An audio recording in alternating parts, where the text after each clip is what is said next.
Welcome everyone. Thank you so much for joining us. My name is Andile Mthombeni. I am one of the Tekano Health Equity Fellows, and I am also going to serve as one of your facilitators today for today's webinar. We are just waiting for one of our speakers, our keynote speaker, to join us, of which he has indicated that he's going to be joining us shortly. So please do give us 2 minutes while we wait for Prof to join us, and then we shall kickstart this webinar. In the meanwhile, while we're waiting, please do feel free to utilize the chat box. Introduce yourself, tell us your name, tell us your surname, where you're from, and also indicate for us which sector you're representing and which sector you're from today. As we are speaking to the question of sectors and what role can different sectors play in the national health insurance. So it would be really great for us to know who is with us and gain from that wealth of diversity in the chat. Thank you.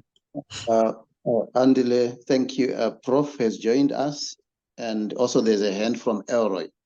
Yeah, hand from Elroy.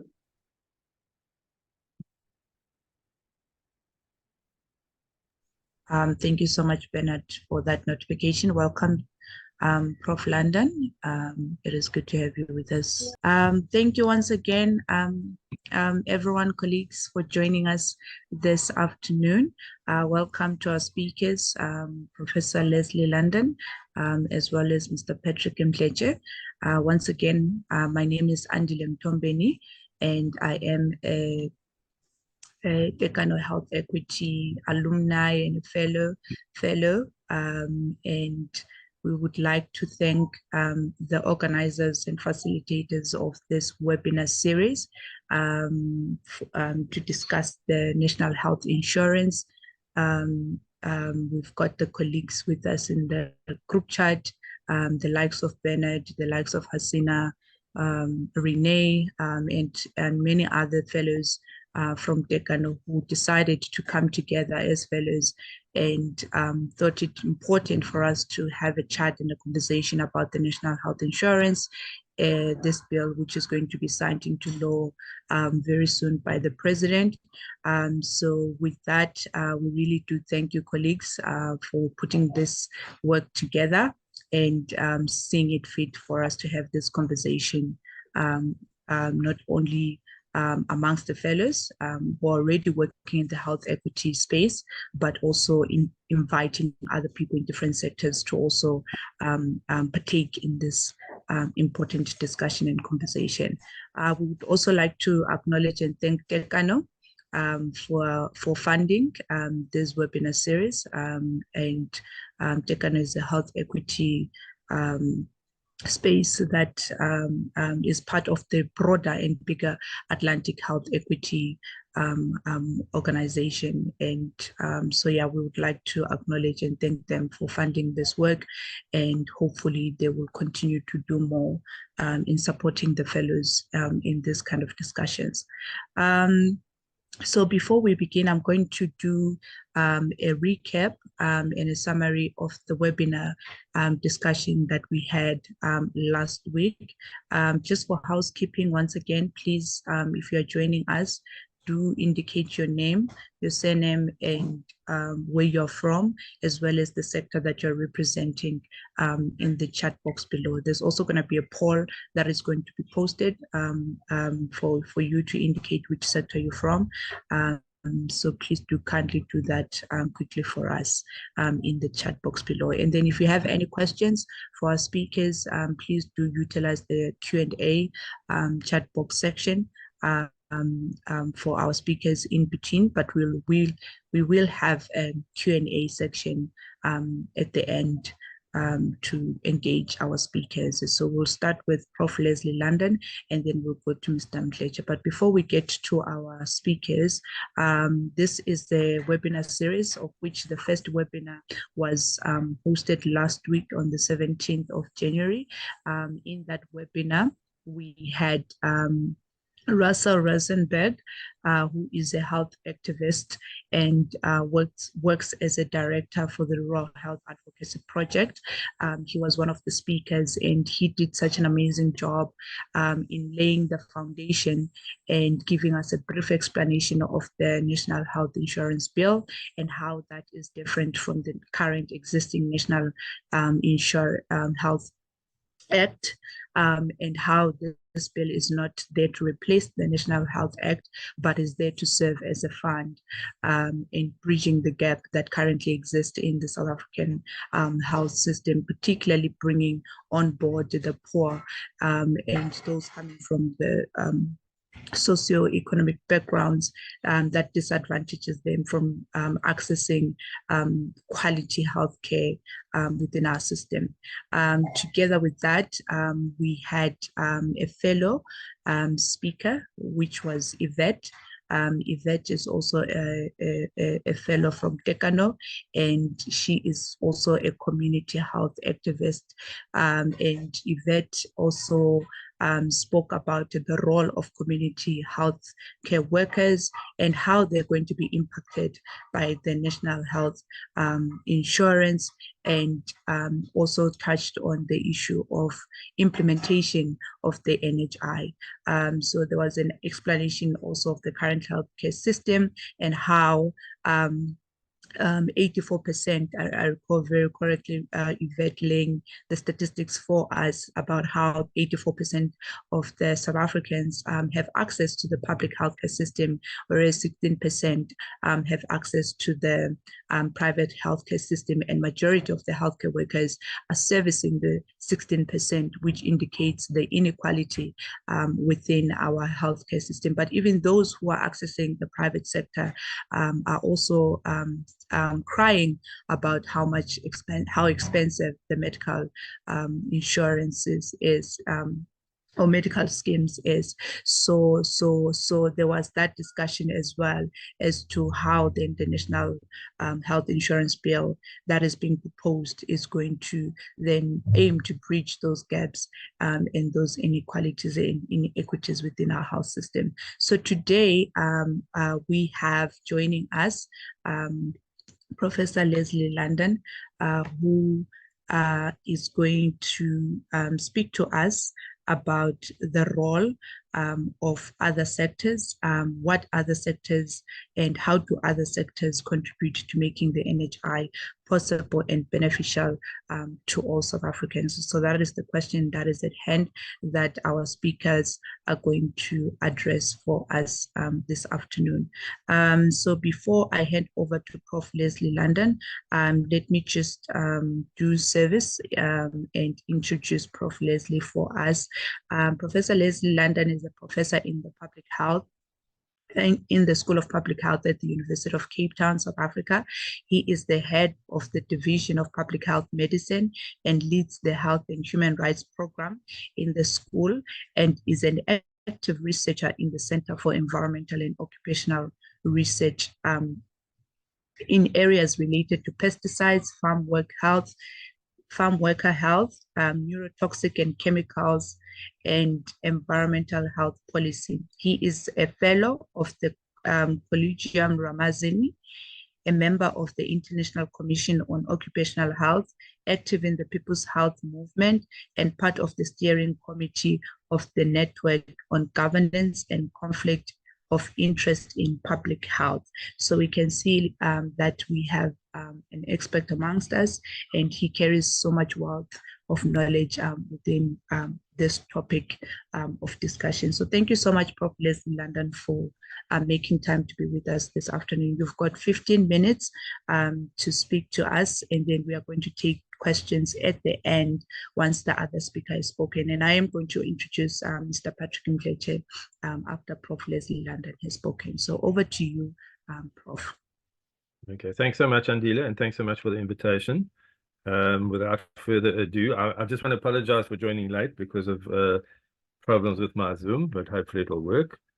So I hope you can see, not yet, I'm not yet sharing.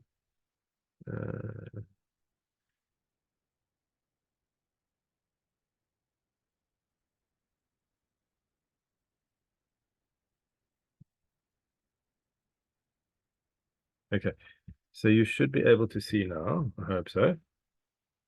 Correct? Am I correct? Yeah. Yes, you can see, Prof. Okay, so thanks very much. So I've interpreted the brief as to talk about what we can expect from the NHI, given the introductory comments. And just to recap, which I think others will have covered better, but just to remind you, the NHI fund is meant to be the single fund that everybody pays into, whether you're a poor person, a rich person, and it will purchase health care for you through a fund. And private insurers will still exist, but they will basically be squeezed out by this big NHI fund. That's the logic of the fund. And these features and principles are what we are told. It's meant to be based on universal access. You pay upfront. It's comprehensive services. It protects you against financial risk. There's a single fund, a strategic purchaser, only one payer, and it's based on equity, social solidarity, etc. So that's the model, the idea. But what are some of the key problems? Well, we know that the public sector is in deep crisis, and there appears to be no efforts to improve that. Provinces have unfilled posts or short budgets or services collapsing, and we don't see any change there. We have the problem of equity, particularly urban, rural, but social class, race, everything. We have a problem around human resources for health, poor planning. And even though there's a DG finally, after I don't know how many years of gaps, we still don't have a clear plan for how the NHI is going to be staffed. Problems with public participation. Prevention is not covered, and there's lack of responsiveness to key sectors. So what my presentation is going to do is really focus on the last two issues, and I'm not going to touch on the first unless they come up. Okay, so where is prevention in the NHI? So we know there are social determinants of health all over the place. Very important. Is the NHI going to come close to addressing it? Well, this was what the Department of Health said many years back. Healthcare is a human right. The right should not depend on how rich we are or where we happen to live, but large numbers of our people continue to die prematurely and suffer unnecessarily from poor health, in spite of the fact that government has tried since ages ago to ensure that everyone has access to equitable health services and health care. And in the minister's budget speech, he basically pointed out that it's not just the public sector that's a problem, the private sector. We have a phenomenon called market forces, and basically we need to overhaul everything. Okay, and that's what the health market inquiry supposedly did.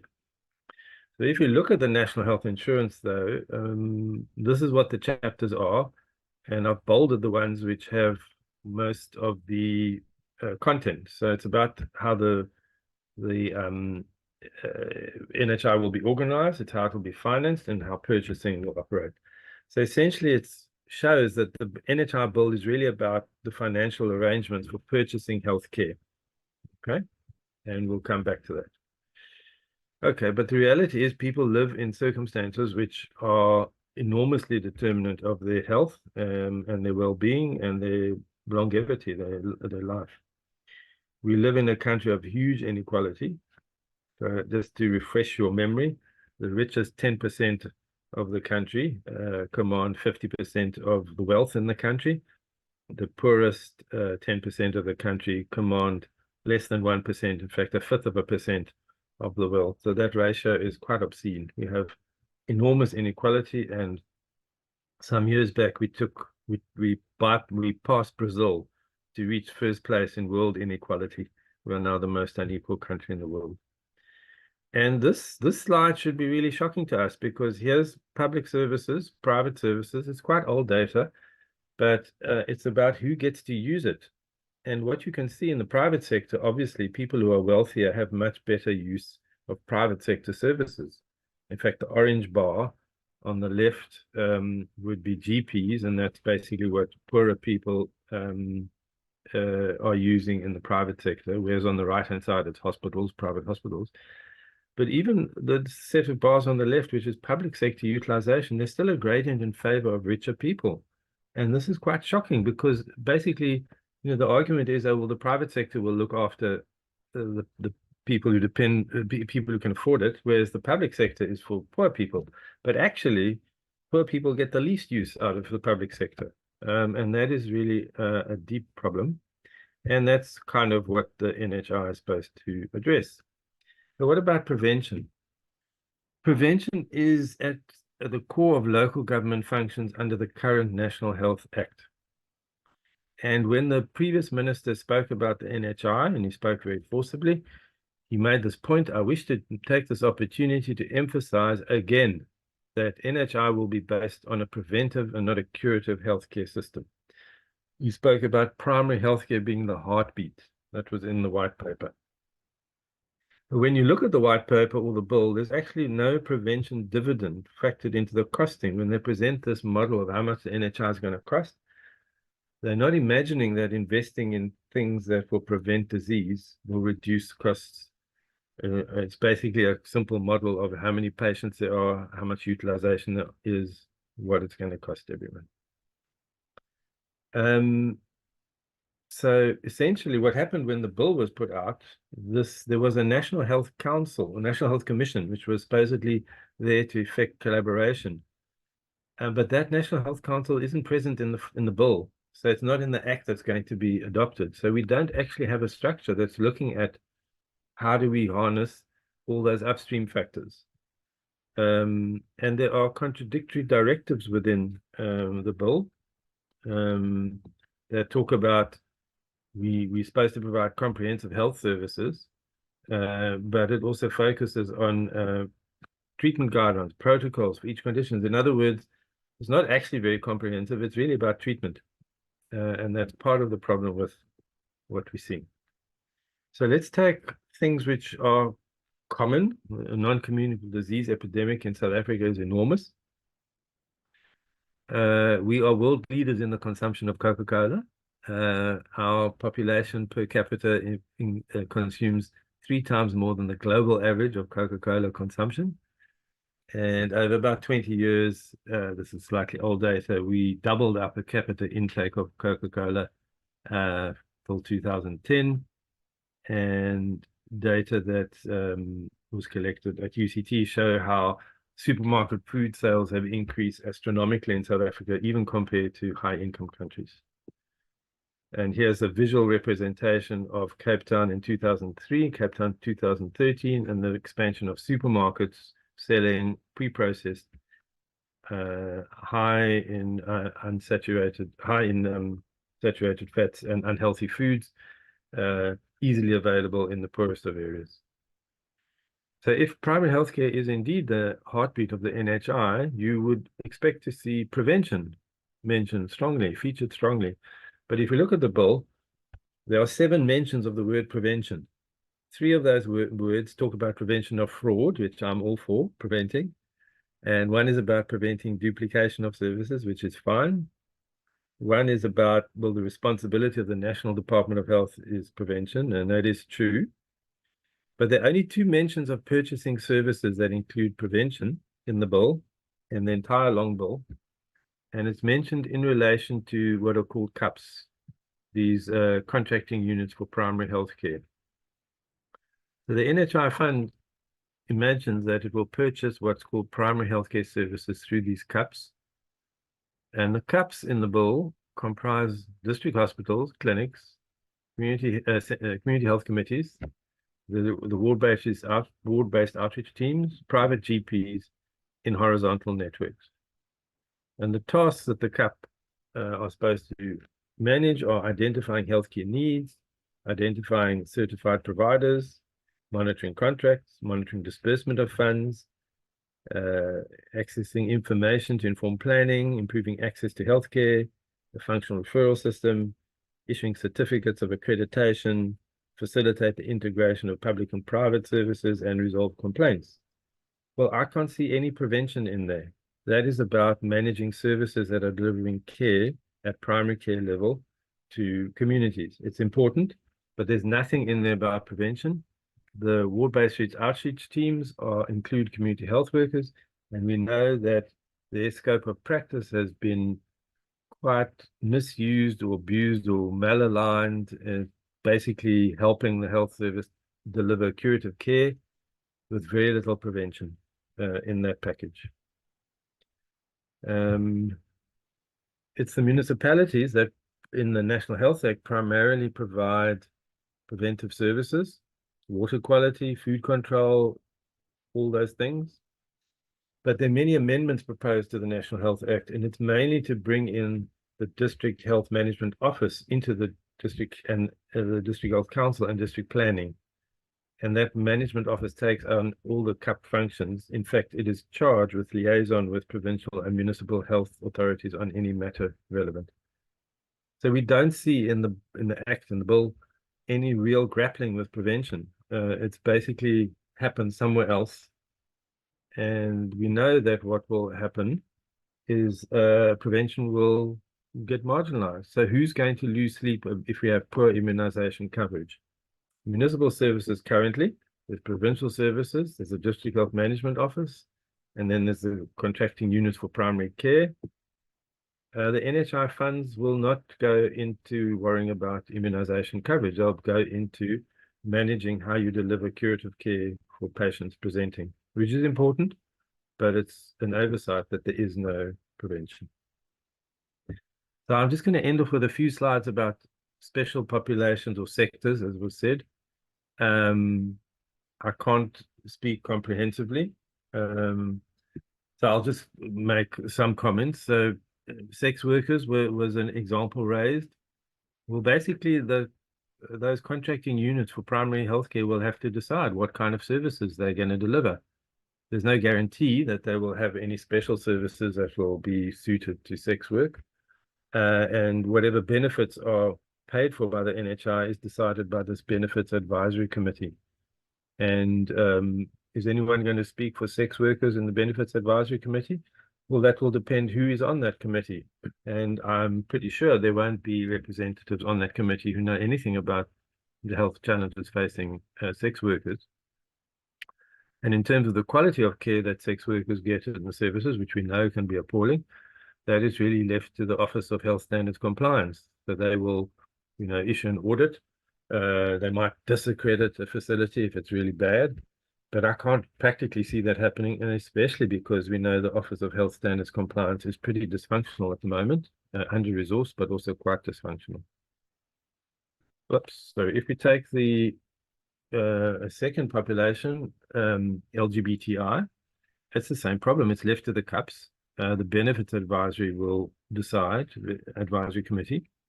If you take something like, for instance, gender assignment surgery as a very costly procedure, again, the Benefits Advisory Committee might just decide, well, actually, we can't afford that. And that's not part of the benefits. And if you're going to get it, you'll have to get it as a complementary service from private insurance or pay for it yourself. And there is no one on that Benefit Advisory Committee who will necessarily give voice to LGBTI needs. And the whole prioritization process in the NHI is very unclear. There are people who developed tools for how to do it ethically, but that's going to be the make or break of the NHI, because some people will get services and others won't. And it will usually be people who can shout the loudest, and that means power.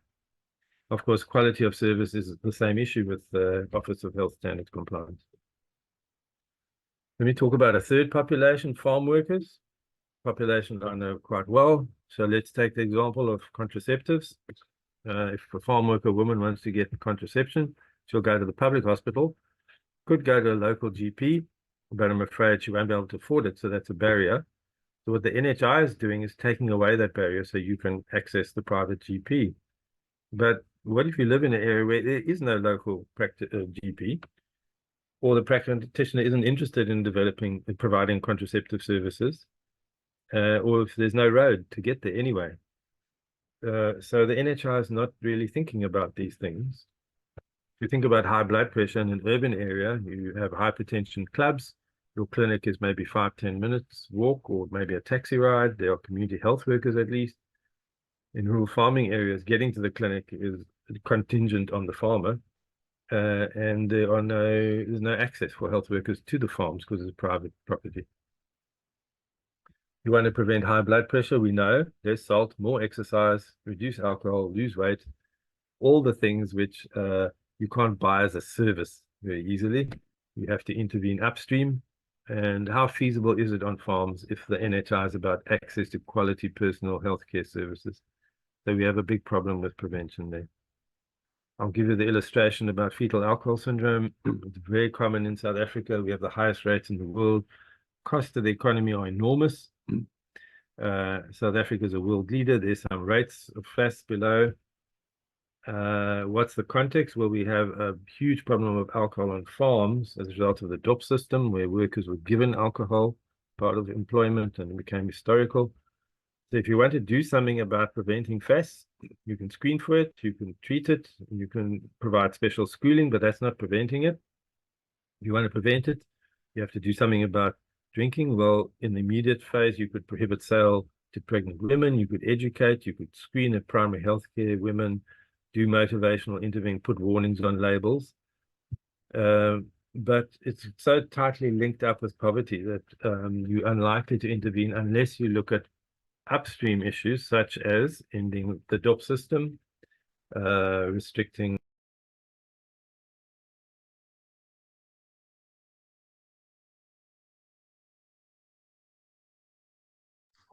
Sorry, Prof, you are muted. I managed to mute myself. I'm sorry. So this is really to say that there's a whole set of upstream interventions which we need to address this problem if we really want to prevent it. And the NHI is focusing really on those things that it can pay for. Screening at primary healthcare, maybe motivational interviewing, maybe treating substance use disorder, maybe screening, maybe treatment. It's not paying for advertising limitations or taxation increases or limiting outlet locations. So we need a health system that's able to do that. And that's what the NHI will not deliver for us. Okay, so I hope I've responded to the mandate that was given to me, and I'm happy to take questions whenever. Thanks. Thank you so much, Prof, for that comprehensive presentation. With the time that is limited, I think you have managed to help us understand the NHI fund, but also how it lacks in certain provisions in terms of, you mentioned a lot about prevention, where it is not meeting the gaps, particularly the existing gaps within our healthcare system, and how the NHI fund is failing to meet those gaps, and the special key populations that are being left out as well. So thank you so much for laying that foundation for us. So before we take questions, we are going to hear from our second speaker, Mr. Patrick Mdletshe, who is also a lifelong fellow for Tekano, a Health Equity Fellowship. And Mr. Mdletshe is going to speak to us as well on the topic of the health sector, the different sectors, and what role they can play. I know Mr. Mdletshe has got some very, very extensive experience and work within Section 27, working in the looking at the NHI. It's one of the key people and activists that have done quite a lot of pushback and a lot of looking into the NHI for the bill to be what it is today, albeit it's lacking, but there's key people behind the scenes who have done quite a lot of work in terms of civil society and how this bill can be better improved. And Mr. Mdletshe is one of those people, while he was still part of Section 27. So Mr. Mdletshe, over to you, sir. You've got 15 minutes as well. Please do kindly share your presentation if you have any, and we will take questions after your speech. Thank you.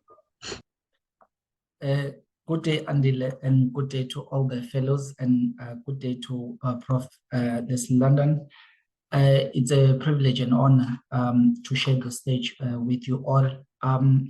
I actually prepared a presentation, but after Prof. Leslie London have actually presented, and then I think it's not going to work because almost I'll repeat most of the things that he already touched on. First things first is to say, we as Tekano Fellows, we are in support of NHI. I think that is very, very important for all of us because we understand what is in stake here. One part of that is the fact that the issues of inequality in South Africa that we see, it grows on a daily basis.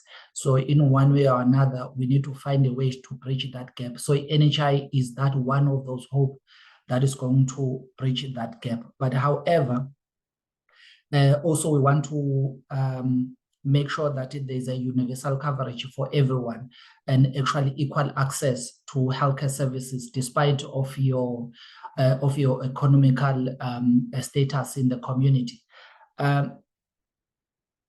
But also there are a lot of challenges since we started the issue of NHI. Since for me it dates back as 2007, where we started meeting and then starting to talk about universal coverage and equal access to healthcare services. But with the current status quo in the country, it makes it even more difficult, particularly when you look at the healthcare system here too, that is falling apart. One can argue that NHI will be able to fix all that, but others will beg to differ. So I also beg to differ that if we are not investing now sufficiently to a healthcare system here to make sure that it works for all of us, then we are going to have a serious problem then when we are actually implementing NHI. But the good thing is that we still have time then to get all our ducks on a row in that regard. Our people right now, there are a lot of queues in all our healthcare facilities. People wake up very early in the morning to make sure that they have access to a healthcare system, meaning we need to find a way of investing on the healthcare system now. But also NHI as it stands, not just the NHI, but going back on piggybacking on what Prof was actually saying around the few people that are benefiting our medical scheme than the entire community. But then that brings the kind of resistance between those who have, I don't want to say the rich, including the middle class. Probably others are not even prepared at the moment to say, let's move then to NHI, because of the typical thing is the fact that healthcare system is falling apart right in front of them. We need to find a way of investing now on the healthcare system so that even the middle class can actually able to use the current healthcare system. As it stands, we are not yet there. Yes, Prof. London, you spoke very well around the preventative measure healthcare system. If you remember very well, the entire NHI process in South Africa was built around into Brazil, the Brazilian model, where healthcare workers go to each and every household and make sure that people do get necessary healthcare services. So we are not investing sufficiently in prevention because we're saying preventative measures are more better than actually curing people. So as a result, we started sometime in 2014 with our healthcare workers to make sure that they are part and parcel of this, but government is poorly not investing on healthcare workers and not even recognizing them as one of the key foot soldiers that we'll need in the preparation of NHI. So we may need to take a really, really good step on understanding and also investing our time and effort on making sure that we intensify our campaigns around community healthcare workers to make sure that they are part and parcel in order to achieve that preventative measures.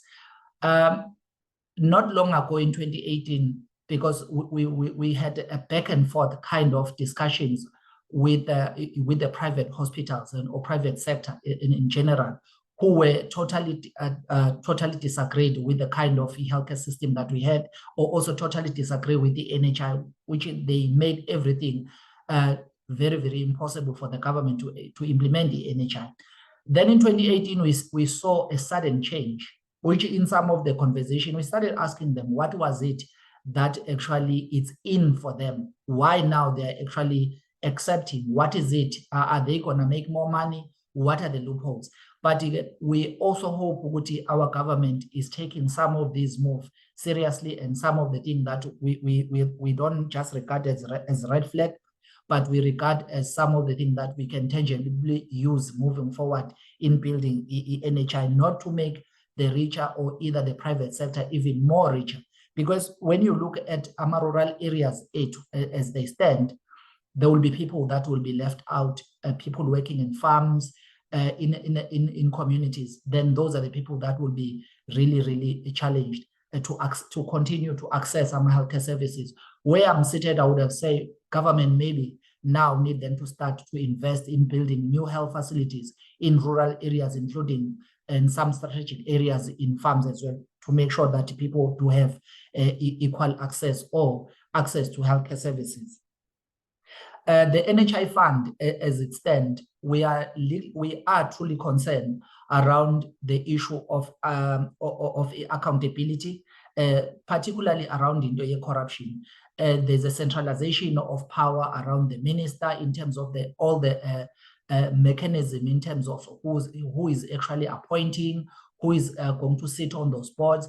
We want to have a say in the table, and making sure that also our voice are also heard in those particular tables in all spheres, maybe from national to district, where actual work is actually happening. So we want a seat in the table, not just to be bystanders. NHI, where I'm seated, Prof. London and colleagues, NHI will only succeed if we have a working population. There are things that when we think about the NHI that are really, that we see them as a threat on a daily basis. One of them is unemployment of young people, which create destitute in our and poverty in our community on a daily basis. Health is not only just built around the pills and access to healthcare services, but there are other things that are truly fundamental for all of us to ensure that we have a quality healthcare services, including eradicating poverty in our communities at all times and making sure that people do have things to eat. So those are some of the challenges that we have. But then what can we do as different sectors of our community?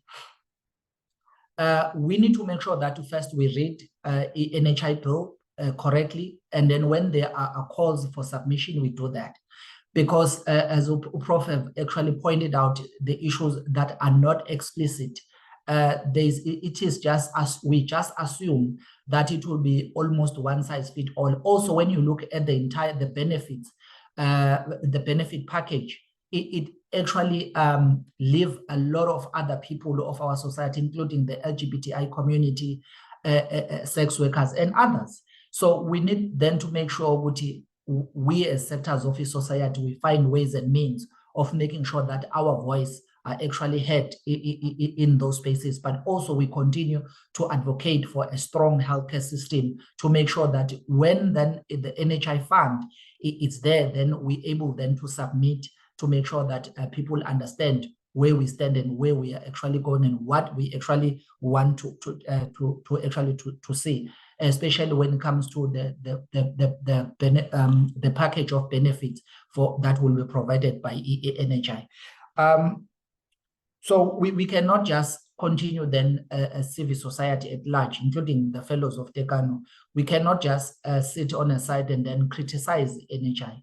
But what we need to do, we need to find ways and means of making sure that we are part and parcel of the conversation, but at the very same time, we are making sure that we do our submissions and making sure that we also write an alternative. Where I'm seated as part of civil society, we are lacking in that regard of providing necessary support and necessary guidance to government, then to say, what are we actually wondering and what are we actually worried about when it comes to the question of NHI. There are a lot of things that we are concerned about, but we are saying it's not going to be a perfect national health insurance at the moment. Let's build the fund, but there are issues that are imminent right now in terms of as part of building blocks of that NHI. I thank you, Andile. Thank you so much, Mr. Mdletshe, for that great presentation. I think you have highlighted for us the concerns around the issues of accountability, but also I liked how you also then touched on the fact that this model of the NHI, reminding us that this is an emulation from another country, and the reasons why the preventative measures are not as enhanced in the current bill as we see it. But also I like what you touch on at the end in terms of the role of civil society in the different sectors that they have in providing support to the government, in making sure that where the NHI is lacking, we then need to feed into those gaps and speak up and engage with the current bill and the government as civil society. That's really important. Thank you so much for that. Thank you once again to both of our speakers. Colleagues, we are going to take this opportunity to hear from you, our colleagues who have joined us this afternoon. Please do put your hand up if you have any questions or have any comment based on the two presentations that we've just had this afternoon. I'll just see if there is any questions on the chat. So from the chat, currently, we do have a question from Tepo, who says, thank you, Prof. London, very insightful presentation about NHI. Just a quick question on how the funding model will be costed and how will the NHI address the issue of critical posts in clinical and non-clinical settings to ensure universal coverage. Also, in terms of infrastructural challenges and climate crisis, how is the NHI going to address such challenges? So that's a question from Tepo, and Prof. London, if you can please address that question while we take more questions from other people. Thank you. Okay, thanks. So I'll make some comments, but I think Patrick might also want to comment. So I'll start with the critical posts. It's quite clear that there is no human resource plan attached to this NHI. So on the one hand, our public sector is shrinking, losing posts, but on the other hand, the NHI is being put forward, and there's a mismatch, and we don't see the leadership from national department in saying, well, actually, to make this work, we need these people in these posts. And PHM, for instance, has always said that don't come to us with these plans unless you're prepared to fill those critical posts. And we don't see that. Infrastructure challenges, totally. I mean, the current minister actually went to Parliament and actually gave a figure for how much it'll need to refurbish public sector facilities. But in the NHI Bill annex, there's a little discussion about infrastructure support. And I think the figure is like 10% of what the minister actually admitted it's going to cost. So there's something wrong there, because they know they have creaking infrastructure, hospitals that are not coping. How they're going to deliver care? Well, they will need a big investment. Climate crisis, well, on the one hand, we need an intersectoral intervention, so upstream interventions to help mitigate. But the health services will need to be smartly designed to cope with climate, and of course there will be health burden related to climate. I can't give any more details other than it's a challenge. And as for the first question about how's it going to be costed, well, Treasury is basically doing the costing, but they're costing it on the basis of so many people delivering such care, etc., etc. It's, you know, we're not privy to how they're doing the costing. Yeah. So then Patrick might want to add there. Thank you so much for that, Prof. Mr. Mdletshe, do you have any additions to that question? There are a lot of things that we are at dark at this point. But I remember, if you remember very well, last year, when a governor of the Reserve Bank was trying then to say we do not need NHI right now. Instead, what we need to do, we need to fix the healthcare system that is falling apart.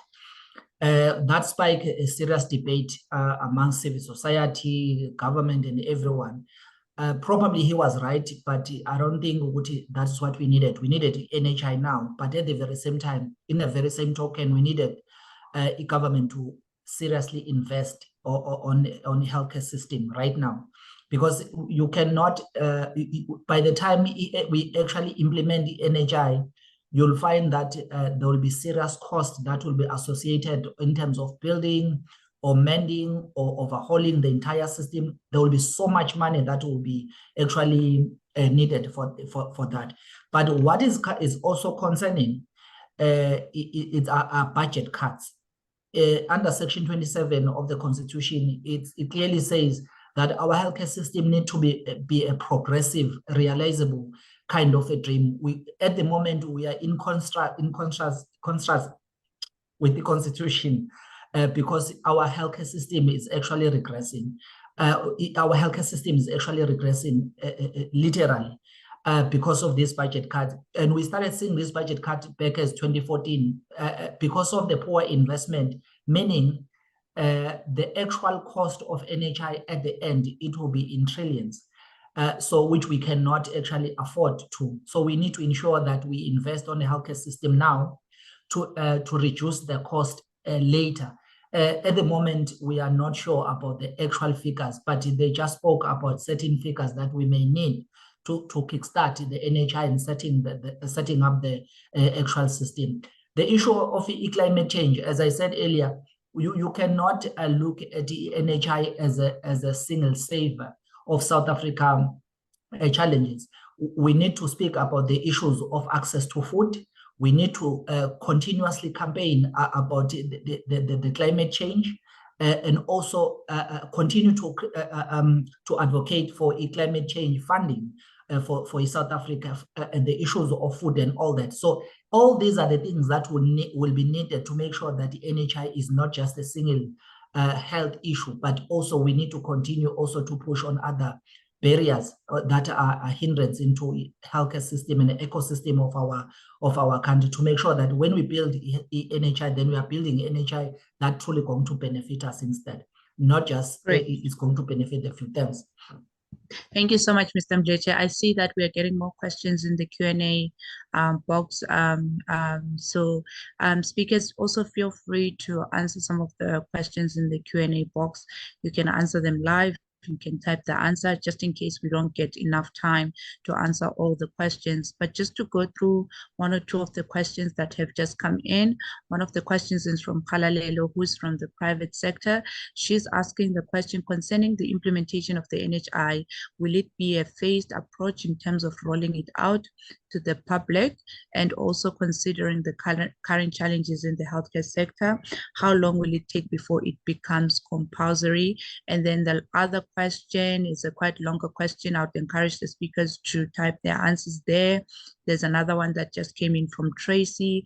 And then in the chats, there's a question from Mona Lisa, who asking that, is there any reference in the NHI bill pertaining district development model? So Prof. London and Mr. Mdletshe, I'm going to give you 5 minutes due to time to answer some of these questions. And in your answering, can you also then include your closing remarks as well? Thank you so much. Okay, so I'll go first and try and be quick. So the question of the district development model, there's nothing really. It basically says how we're going to have to amend the National Health Act in order to accommodate the NHI bill, and it doesn't really speak to how the districts are going to work, and that's a huge problem. And we know that there's a whole district development initiative now within the department, because they realize they can't do it unless they have a proper district development model. I did just post a comment in relation to Patrick's explanation. The Minister of Health admitted 200 billion is needed to improve health infrastructure in the public sector. And I think the NHI will annex it like something like 10 billion. So, I mean, we're really talking small change here. I'm not sure there are any other questions in the chat that I saw, but I do want to then just wrap up with the following comments. You know, Patrick's absolutely right that the middle classes should want to use the NHI, and the whole point is you have to invest in the public sector to develop quality care, and then it'll actually be too expensive for the middle classes to go private. Because at the moment, what happens is they get a subsidy from the state in tax rebates, so they go private. But the problem is if they had to pay the full amount, then they think twice. And so that tax rebate should be taken away slowly. I think community health workers are absolutely essential, and we're completely ignoring them. And the MRC have done a business case showing they're cost effective, but somehow the health department is just treating them as like second-class citizens. I think we should write an alternative NHI, and civil society should be supporting government to do things differently. So those are my comments. And if I've missed any questions, I'll try and answer them by email. Thanks. Thank you, Prof. Mr. Mdletshe, any closing remarks from your side? Yes. First to Karen, I will say yes, it will be in a phased approach in terms of the actual implementation of NHI. It is not known yet to say when are we going to be compulsory for everyone then to start to contribute. But then those are the nitty-gritty information that is actually needed as part of building NHI, but that is for the later stage almost. And then the second one, in terms of the consultation, there are a lot of people that we were consulted as organized civil society, and also there were provincial-based consultation. But personally, I was not happy with the consultation, because there are places or there are communities that were not consulted for that matter, particularly those that are in rural areas. So the whole thing was done, and then it was seen then to be a public exercise, but it was not sufficient. With my closing, I will say I concur with you, Prof. London, on civil society writing an alternative NHI, because when we continue then just to criticize government on NHI, then not providing solutions, then we'll be seen as people that are just being defensive instead. So maybe that is one exercise that we need to do as civil society, building on top of this NHI, fixing what we think is necessary, and putting all the right things in place. And then we can start advocating for that. Thank you. Thank you so much to our speakers. Thank you for engaging us this afternoon. We've had such an overwhelming response from our colleagues who joined us as well in terms of the questions in the Q&A chat box. And I know that some of the questions were left unanswered, but colleagues, please do know that we noted your questions, and do follow us also on our social media page, Tekano_SA. You can find us on Instagram, you can find us on Facebook, and we will try and do a follow-up on some of the questions and the webinar discussions from this afternoon. Once again, thank you so much to our speakers. Thank you to our colleagues who took the time to join us this afternoon. But like I said at the beginning, that this is a series of engagements and talks from here onwards. So I am going to hand over to one of the organizers, Ms. Hasina, to kind of give us a closing remarks, but also engage us on what the next steps from here onwards are. Thank you so much. Hasina, over to you. Thank you, Andile. Thank you very much, Prof. London. Thank you very much, Patrick. Indeed, I think this was a very rich session that we had, and Prof. London has brought everything full circle from where we started last week. And it gives us a lot of insight into the gaps, why NHI, in theory or on paper, looks like something that will speak to the needs of equity, and it would speak to balancing the social inequities that we find. But in principle, there's a lot of fundamental gaps, and the examples that were given are very apt, especially for our fellowship community, because we are all working in similar spaces. What stands out for me the most in all of this is that no matter how we take the conversation or what we're talking about, we're always coming back to the point of civil society. And civil society is the third most capable sector in our country. It's a sector on which I personally believe our government is totally dependent on and an irreplaceable part of the structure of how we run our country. It's also an important link between government and the people, but also between the people and services that they are so far detached from. And for all this time that the engagements have been happening on the NHI, there's very, very little coming forward about the role of the civil society sector and who constitutes the sector. Civil society is a very nice word to use, but what is it? Is it an organized sector that Patrick was referring to? Is it us as common people coming together as society in our different spaces? And what does it mean for us to be there? The other thing that I think stands out for me from today's discussion is the fact that there's very little being spoken about in terms of how people would become beneficiaries of this NHI service. So we know that it will be funded. There's a single funder. We know the issues with that, the trust issues we have as a country, giving all this unlimited power, to a government that has failed us repeatedly with brazen corruption and looting. But what happens when it comes to issues like the undocumented migrants that we have in our country? How does it work when we know that Stats SA, people have been coming out on social media saying, I haven't been counted? What happens when we speak about the infrastructure issue? How do ambulances reach houses in places with no roads? A topical issue that we're listening to over and over again is the issue of people living along the GECI-PH river. What does it mean for them? So when we take all of these pockets of information, the what ifs and what abouts, I think that we can adequately say the real question that NHI should be speaking to or actually answering for us is, what is health? Is health in South Africa a standalone island that the Department of Health manages? Is health an interconnected system of services that make sure that each of us are fundamentally healthy from birth due to no compromise from a bigger system? Exactly what is health? And if health has to be implemented through the NHI, then where is the intersectoral collaboration and with who does accountability rest? Do we keep talking to the Department of Health? Do we keep going via the Minister of Health? Does he become the owner?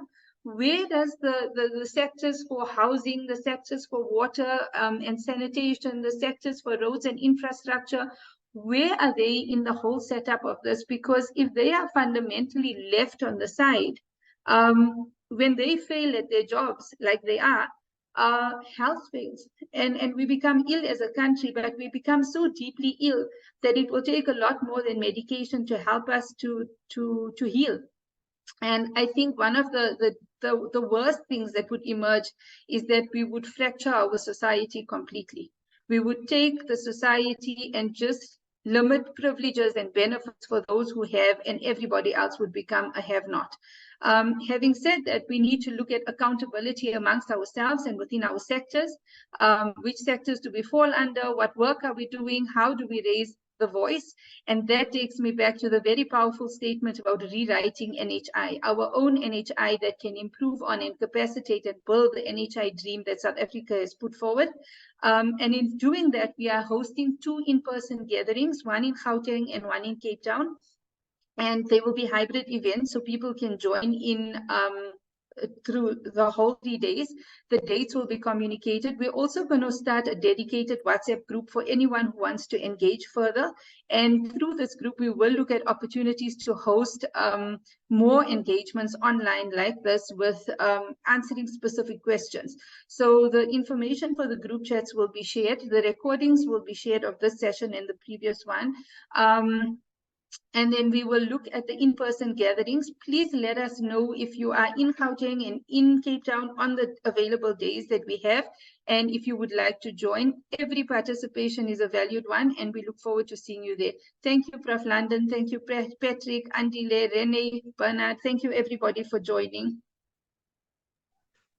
Thank you so much, Hasina, and thank you, colleagues, for joining us. Please note that we are going to circulate a short evaluation form as well to our participants to let us know how the sessions were and how we can better improve them going forward. Colleagues, have a wonderful, wonderful afternoon, and thank you to our speakers and everyone that joined us this afternoon. We'll see you soon. Bye.